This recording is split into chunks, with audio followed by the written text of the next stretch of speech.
So my name is Sarah, and Jessica and I have been friends going back to middle school, so like age 12, 13. And I grew up in the Baptist church and was a faithful Sunday school, Pioneer Clubs, youth group attendee.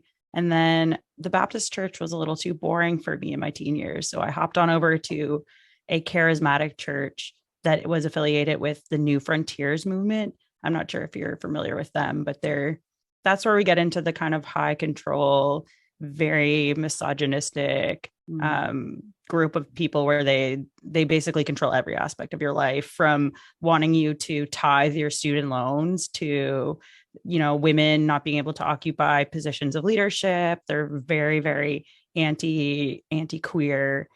And so I was involved with that church after high school. I took a year off after between post secondary and high school, and I went and worked in the UK for a year at one of their churches. And I was working like 80-hour weeks and only had Mondays off. And that was it was very, very intense and very eye opening. And then when I came back to Canada, I kind of, as Christians say, backslid and kind of went in and out of that church for the next few years. And then eventually just my worldview after learning about science, evolution, the way that I felt the world worked, and the best explanation for why we're here, all the things, I just didn't feel like that was captured within that group or within any organized religion. So I'm agnostic now, and I left the church officially in like 2011 when I was 21.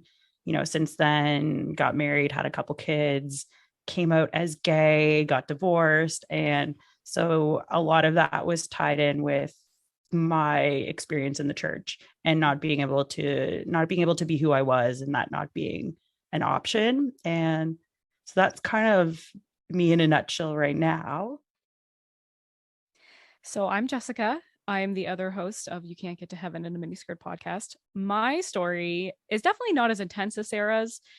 I was raised Catholic as a child, but it was like Catholic light. Not, yeah, we didn't go to church. We went to church most Sundays. I was confirmed into the Catholic Church. And then, like Sarah, a Catholic church was too boring for me.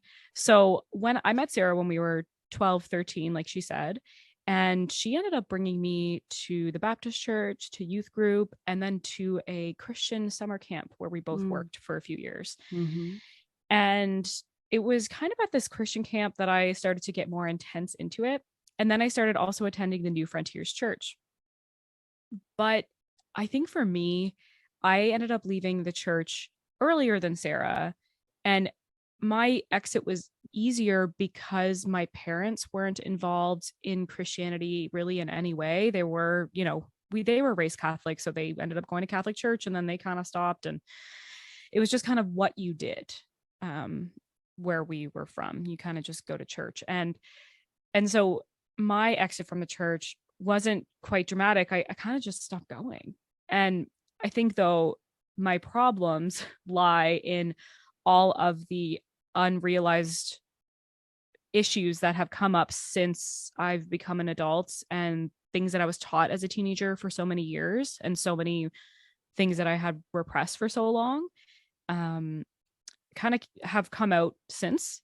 And yeah, that's kind of why we are doing this podcast, is as we are we're in our 30s and we have children, and we realize how, I don't even know what the right word is, insane some of the things that we were taught.